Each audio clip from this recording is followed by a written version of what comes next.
Okay, potatoes are done, simmered for 10, probably 15 minutes this lot. So drain them, get them in there, just let them drain, let steam come.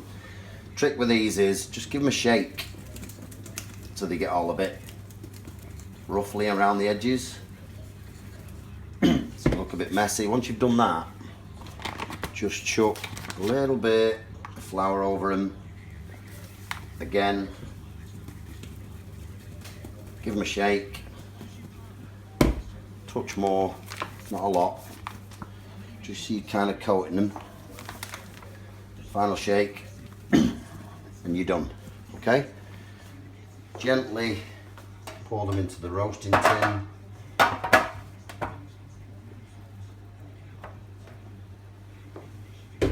Shake the tin.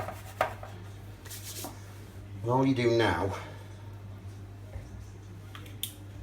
is simply cover them in oil. Don't be shy. Plenty of oil on them.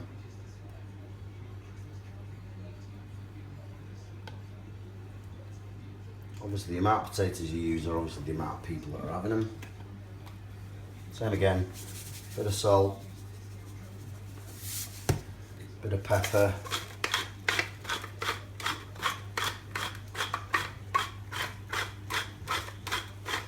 and don't worry about the rosemary and the garlic, they're going to go in later. Don't want to put it in too early.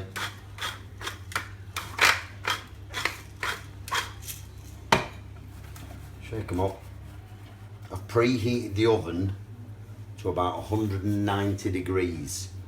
So as long as that's ready, oven's on 190. These are going to go in for about an hour. So in half an hour they'll come out, put the garlic in and the rosemary, and then we'll put them back in the oven.